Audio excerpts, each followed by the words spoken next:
오늘도 이곳에 함께 모여 하나님께 예배드리고 계신 여러분 모두에게 우리 주님의 은혜와 평화가 넘치시기를 바랍니다. 지난주에 하나님께서는 이스라엘과 다른 수많은 민족들과 그리고 가축들을 출애굽시키셨습니다. 그러므로서 하나님께서는 이 세상 모든 이들을 구원의 여정으로 초대하셨죠.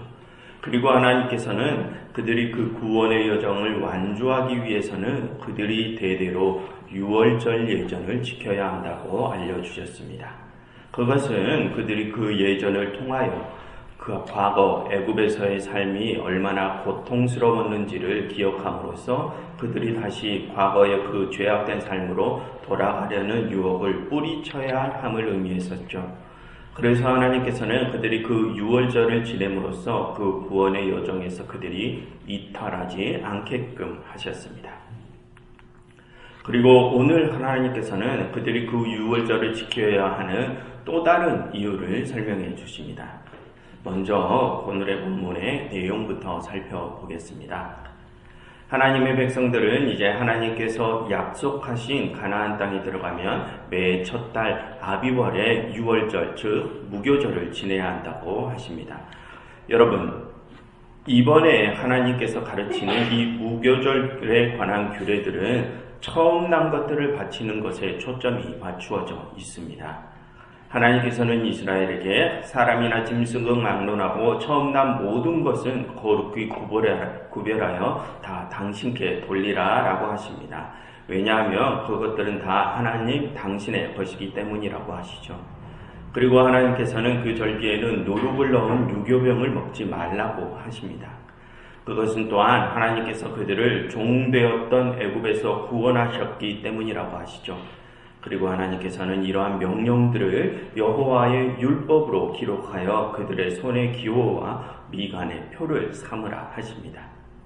그리고 그 다음에 하나님께서는 처음 난 것들을 바치는 일에 대하여 좀 더 자세히 일러주시는데 하나님께서는 그들에게 처음 난 것들의 수컷을 다 당신께 돌리라고 하십니다. 그 이유는 하나님께서 애굽에 처음 난 모든 것들을 다 치시어 당신의 아들 중 모든 처음 난 것들을 다 대속하려 하시기 때문이라고 하죠. 그처럼 오늘 이 무교절에 관한 가르침의 초점은 처음 난 것들을 바치는 것에 초점이 맞추어져 있습니다. 그 중에서 먼저 살펴볼 내용은 오늘 하나님께서는 언약의 땅을 언급하신다는 것입니다. 여러분 5절과 11절을 한번 보시면 하나님께서는 이스라엘에게 당신이 그들에게 주시겠다고 맹세하신 그 가나안 땅에 도착하면 그들에게 무교절을 지켜야 한다고 하시죠. 지금 하나님께서 이스라엘에게 그 약속의 땅을 언급하시는 것은 이제 이스라엘은 과거가 아니라 미래를 바라보아야 함을 의미합니다. 그런데 하나님께서 그들로 하여금 그렇게 미래를 바라보게 하시는 일은 그들이 그저 그 미래에 대한 희망을 갖게 하려 하심은 아닙니다. 그들이 그 미래를 바라보아야 하는 것은 그들에게 희망을 주시려는 것이 아니라 그 약속의 땅에 들어가서 그들이 가져야 할 책임을 일깨워 주시기 위함입니다. 여러분 지난번에도 말씀드렸지만 하나님께서는 이스라엘을 출애굽시키셨습니다. 그래서 이스라엘은 그런 하나님의 행동에 상응하는 그들이 보여야 할 행동이 있다고 했었죠. 그래서 이스라엘이 보여야 할 행동이 유월절, 무교절 예전이라고 했습니다. 그래서 그것은 하나님의 행동과 또 우리 인간의 행동은 서로 분리되지 않음을 뜻한다고 했었죠. 우리 인간을 향한 하나님의 행동이 있으면 그에 대한 우리의 응답이 있어야 한다고 했습니다.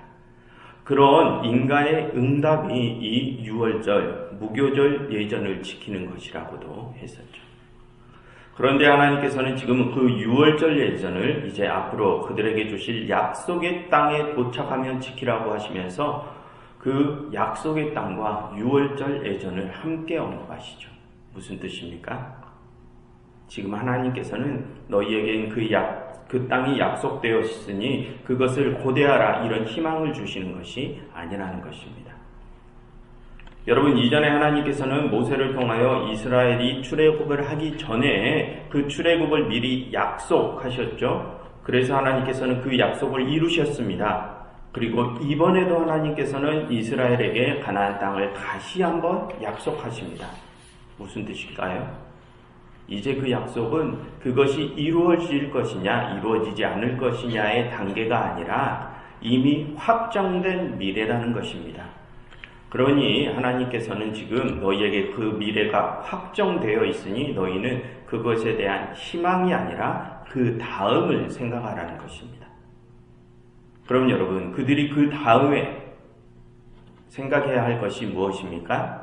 그들은 이제 그 약속의 땅에 들어가서 그들이 행해야 할 책임에 대해서 생각을 해야 한다는 것입니다. 그 책임은 바로 유월절, 무교절 예전을 대대로 영원히 지키는 것입니다. 여러분, 이 성경은 이렇게 하나님의 구원 행위에 대한 우리의 응답을 책임의 차원에서 말을 하고 있습니다. 그리고 그 응답은 하나님을 향한 예전, 지금으로 말하면 이 예배를 가리키죠. 그래서 여러분, 그것을 지금 우리에게 적용해 보면 우리도 역시 우리가 드리는 이 예배를 그렇게 책임의 차원에서 생각을 해야 한다는 것입니다. 그럼 여러분, 지금 우리는 우리가 드리는 이 예배에 대하여 그렇게 책임의 차원에서 정말로 생각하고 있습니까? 여러분, 책임이라는 단어의 사전적인 의미를 찾아보면 맡아서 해야 할 임무나 의무를 갖는 것, 그리고 그에 따른 제재나 비난의 가능성을 갖는 것을 뜻한다고 나와 있습니다. 그런데 여기서 내가 맡은 임무에 제재가 따른다는 것은 그 임무를 행할 때 내가 하지 말아야 할 것들이 있다는 뜻이죠. 그리고 그것을 어기시 다른 사람들로부터 비난을 받을 가능성이 분명히 있음을 의미합니다.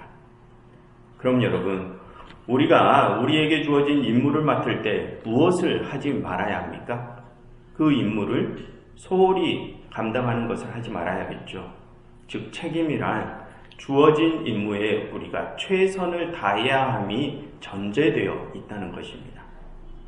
그럼 여러분, 지금 우리는 우리가 드리는 이 예배에 정말로 그렇게 최선을 다해서 임하고 있는지 그것에 대해서 한번 돌이켜보시기를 바랍니다. 특히나 성령의 기름 부으심을 받은 직분자들이라고 한다면 더욱더 내가 이 예배를 정말 혼신의 힘을 다해 준비하고 임하고 있는지를 한번 돌이켜보시기를 바랍니다. 여러분, 그렇게 우리가 우리에게 주어진 그 임무에 최선을 다하는 모습이 하나님께서 우리를 위해 당신의 아들을 십자가에서 죽이신 그 은혜에 대한 우리의 응답의 모습입니다. 그러니 그 십자가 은혜에 내가 어떻게 응답하는지는 우리가 이 예배를 준비하고 임하는 그 자세로 증명이 되는 것입니다. 그런데 내가 이 예배에 임하는 자세가 소홀하다, 그냥 날이 되었으니 기계적으로 예배당에 나와서 예배를 드린다, 만약 이 예배에 임하는 나의 태도가 그렇다면 나는 어쩌면 주님의 십자가의 은혜를 그 정도로만 생각하고 있는지도 모릅니다. 그러니 그러한 부분들을 생각하시고 한번 이 예배에 임하는 나의 모습을 체크해 보시기를 바랍니다. 그리고 다음으로 8절, 9절과 14절부터 16절을 보시면 하나님께서는 이스라엘에게 당신께서 그들을 출애굽시킨 사건을 그들의 아들들, 즉 후손들에게 가르치라고 하십니다. 그런데 그냥 가르치라고 하시는 것이 아니라 그것을 율법으로 기록해서 손과 미간에 간직하라라고 하시죠. 여러분, 그것은 그 구원의 경험을 그들의 삶에서 살아있는 실제가 되게 하라는 뜻입니다. 그 구원의 경험을 그저 지식적인 가르침으로 받아들이라는 것이 아니라 그 유월절 예전을 통하여 그 구원의 경험을 그들의 삶의 영역으로 끌고 들어와서 그 구원이 실제가 되게 해야 한다는 것입니다. 여러분, 우리는 방금 우리가 이 예배를 준비하고 임하는 그 자세가 하나님께서 우리를 구원하신 그 십자가 사건에 대한 응답임을 생각해 보았습니다. 그런데 지금 이 말씀은 그 예배를 최선을 다해 준비하고 임하는 것을 넘어서 이제는 우리의 온 삶으로 그 예배를 확장시켜야 함을 뜻합니다.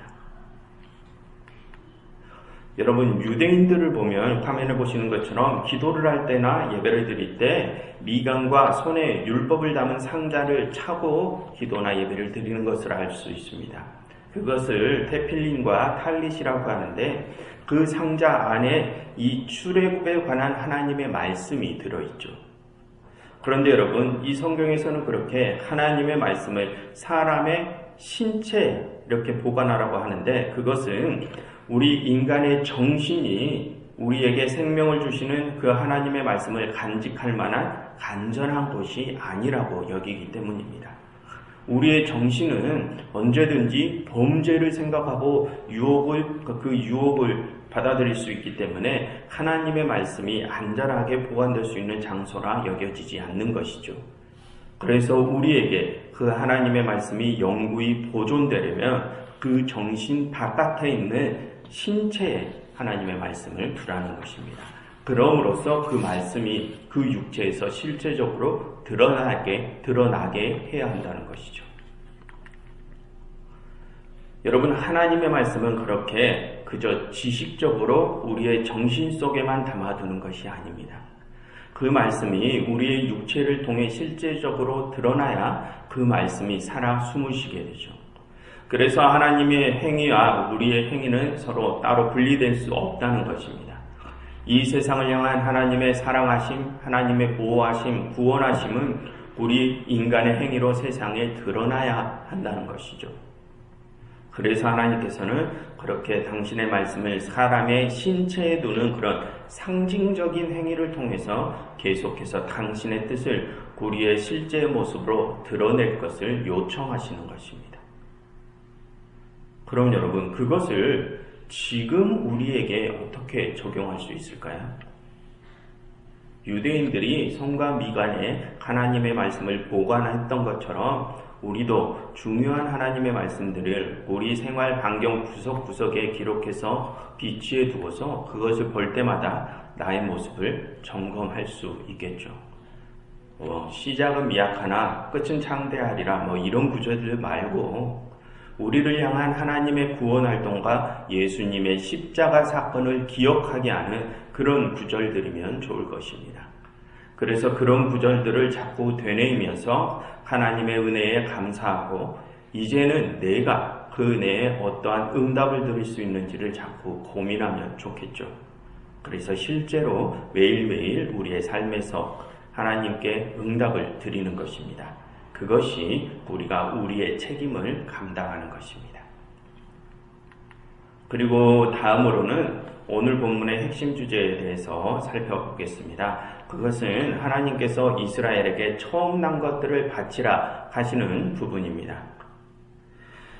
여러분 12절을 보시면 하나님께서는 이스라엘에게 처음 난 것들의 수컷을 내게 돌리라 하시죠. 그리고 이번엔 15절을 보시면 거기서도 하나님께서는 그것을 당신께서 애굽에 처음 난 것들을 다 죽이심으로 모든 처음 난 것들의 수컷들을 받아서 내 아들 중에 모든 처음 난 자들을 다 대속하려 함이라 라고 말씀하십니다. 그처럼 오늘의 핵심 주제는 처음 난 것들에 초점이 맞춰져 있습니다.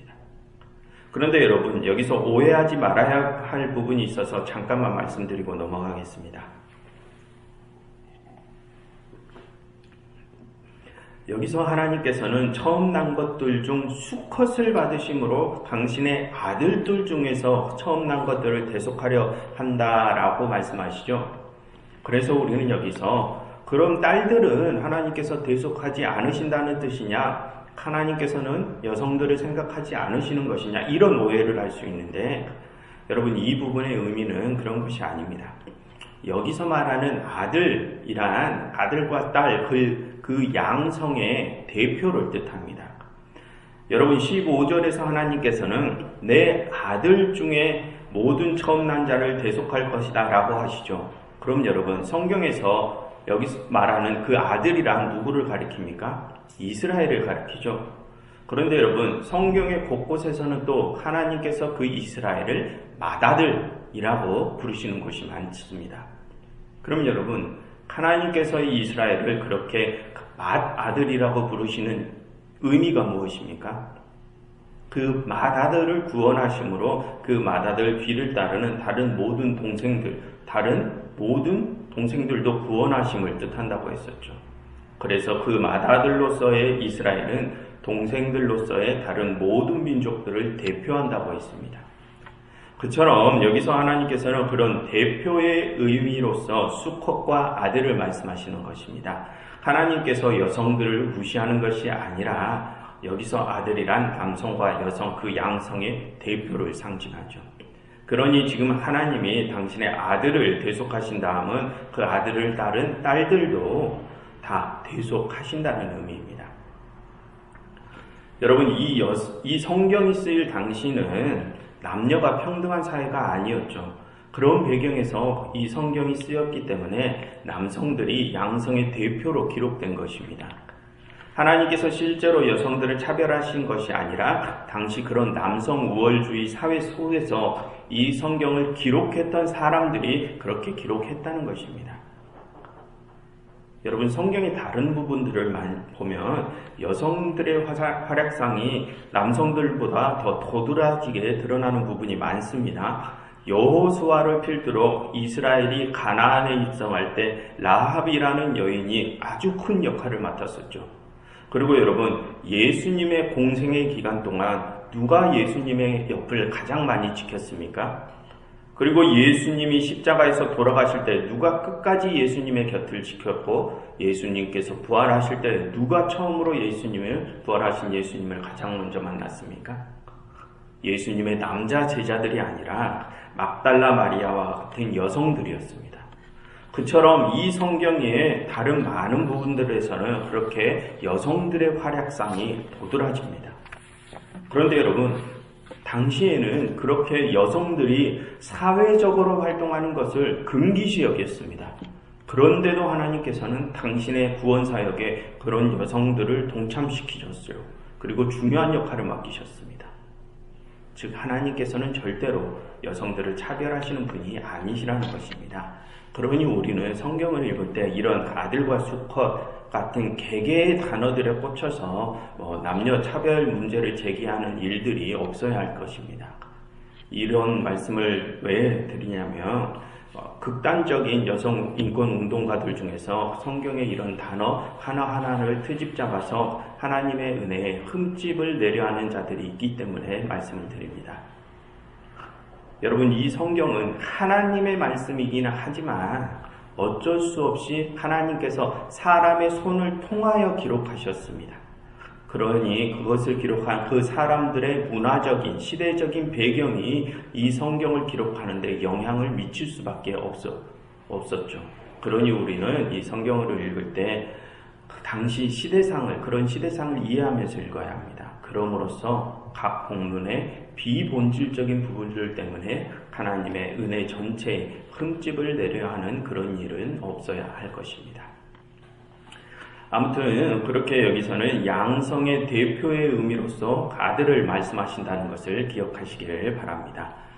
그럼 다시 본문으로 돌아와서 이 부분의 본질적인 내용을 살펴보겠습니다.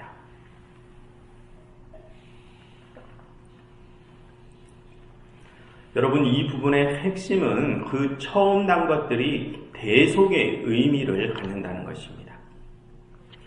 여러분, 2절을 다시 보시면 하나님께서는 왜 처음 난 것들을 다 당신께 돌리라고 하십니까?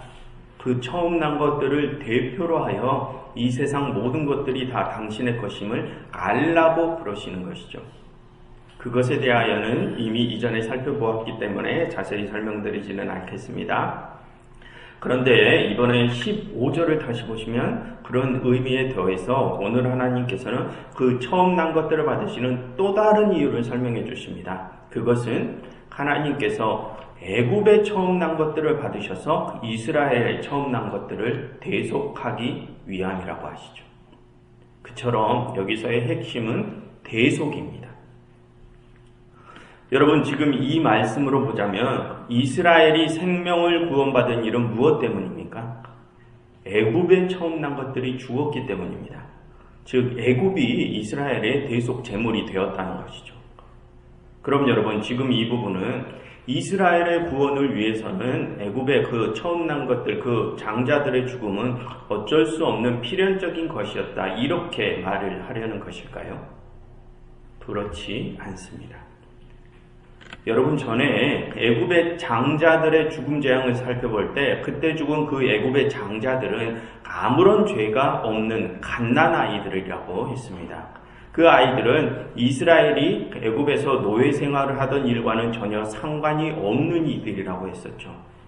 그렇기 때문에 이스라엘을 살리기 위해 그 애굽의 갓난 아이들이 죽었던 일은 어쩔 수 없는 필연적인 것이었다. 이렇게 말하면 절대 안 되는 것입니다.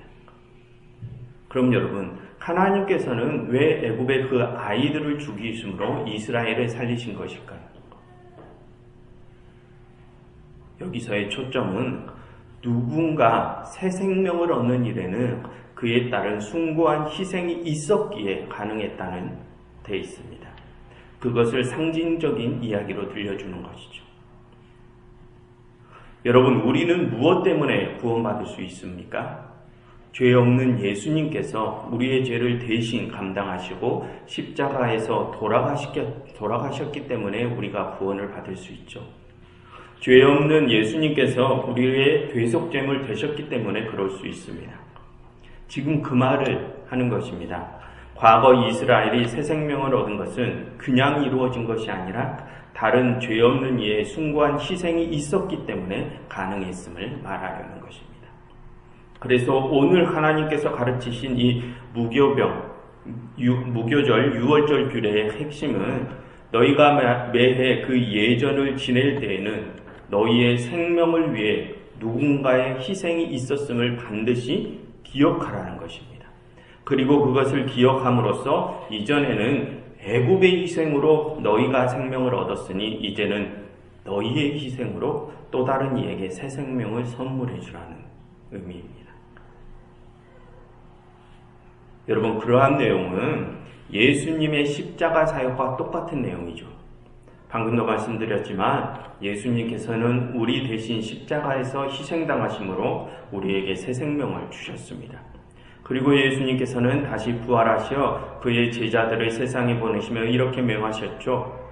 내가 너희에게 분부한 모든 것을 가르쳐 지키게 하라 라고 명하셨습니다. 당신의 그 십자가의 길을 이제 그의 제자들이 따라야 한다는 것입니다. 여러분, 그 십자가가 바로 우리가 드리는 이 예배의 핵심입니다. 그러니 우리도 이 예배를 통하여 그 십자가를 기억해야 하는 것이죠. 그리고 그 십자가가 이제 우리의 삶에서 실제해야 합니다. 실제하게 해야 합니다. 그럼 여러분, 우리가 그 십자가를 우리의 삶에서 살아있게 하는 것이란 무엇을 의미합니까? 여러분, 이 성경에서 말하는 십자가는 예수님께서 우리를 위해 지셨던 그 십자가를 가리키죠. 그런데 그 십자가는 단지 예수님께서 우리를 위하여 지신 그 골고다 언덕의 십자가만을 뜻하는 것은 아닙니다. 그것은 지금의 나를 있게 하기 위해서 다른 어떤 누군가가 지었던 그 모든 십자가를 다 포함합니다. 여러분, 우리 모두는 다 부모님이 있었기 때문에 이 세상에 태어날 수 있었죠. 그리고 모두는 아니지만 대부분의 사람들은 그 부모님들의 희생 아래서 장성할 수 있었습니다. 그런 부모님의 희생도 이 성경이 말하는 십자가입니다. 그리고 여러분, 이 교회에도 그런 십자가는 많습니다. 여러분, 우리 크리스찬들은 주일이면 각자의 예배당에 나가서 안락하게 다 예배를 드리죠. 그런데 우리가 그렇게 안락함 속에서 예배를 드릴 수 있는 이유는 그 누군가가 그것을 위해서 자신의 시간과 노동력을 희생했기 때문입니다. 그런 희생도 십자가입니다.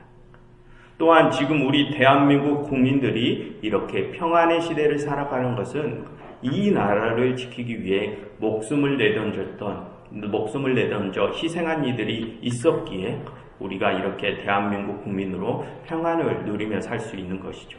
그것도 역시 이 성경이 말하는 십자가입니다. 그처럼 우리는 분명 누군가의 희생이 있었기에 지금의 이 평안과 편안을 누리고 있는 것입니다. 여러분, 그렇게 지금의 우리를 있게 하기 위해 희생된 그 모든 일들을 기억하는 것이 우리가 이 예배를 드리는 또 다른 중요한 이유 중에 하나입니다. 그래서 그것을 기억함으로써 이제는 우리도 역시 또 다른 이들을 위해 희생과 사랑을 보이길 다짐하는 것이 이 예배를 통해서 우리가 해야 할 일이고요. 여러분, 아까 설교 초반에 말씀드렸지만 그것은 선택사항이 아니라 우리의 책임입니다. 그런데 여러분, 그렇게 나는 누군가의 희생을 받아서 이제까지 평안을 누려왔지만, 그렇지만 나는 다른 이를 위해 희생하지 않겠다 하는 그런 이들이 있다면, 여러분, 그런 이들을 하나님의 아들, 딸들이라 할 수 있을까요? 여러분, 왜 그렇습니까? 그들은 하나님의 율법을 따르지 않은 이들이기 때문입니다. 여러분, 하나님께서는 당신을 떠나고 버린 이 못난 우리를 위해 당신의 아들의 목숨을 내어놓으셨습니다. 여러분, 이 예배를 함께 드리시는 분들 중에 그렇게 나를 버리고 떠난 그 원수를 위해서 나의 아들, 나의 딸의 목숨을 내어놓으실 수 있는 분이 계십니까? 우리는 못하죠. 그런데 하나님께서는 그렇게 큰 희생을 이 범죄한 우리를 위해 하셨습니다. 그런데 우리는 지금 그분께 무엇을 돌려드리고 있습니까? 여러분, 우리가 하나님께 받은 그 은혜를 돌려드리는 일은 대단히 어려운 일이 아닙니다. 하나님께서 우리에게 명하시는 일은 그리 어려운 일이 아닙니다. 그것은 너희가 받은 것을 기억하고 그것을 이제 돌려주라는 것뿐입니다. 너희가 받았던 것 이상으로 다른 이들에게 다른 이들에게 그것을 돌려주라고 요구하는 것이 아니라 너희가 받은 것만큼만이라도 돌려주라는 것이죠. 그런데 내가 받은 것만큼도 하지 않겠다 하는 것은 그것은 하나님의 율법을 따르지 않는 것입니다. 그러니 여러분, 내가 받은 대로 돌려주십시오. 여러분, 이 세상 어느 누구도 다른 이의 희생과 사랑 없이 존재하는 일은 없습니다. 아주 작은 것이라도, 단 하나라도 우리 모두는 다른 누군가에게서 그 희생과 사랑을 분명히 받았습니다. 그러니 이제는 그 희생과 사랑을 또 다른 이들에게 돌려주시어 하나님의 아들, 딸로서의 책임을 다하시는 여러분들이 되시기를 바랍니다. 기도하겠습니다. 하나님, 저희가 하나님의 율법을 저희의 몸과 삶으로 새기게 하시사 하나님께 받은 그 큰 희생과 사랑을 이제 세상에 돌려주게 하시옵소서. 예수 그리스도의 이름으로 기도드렸습니다.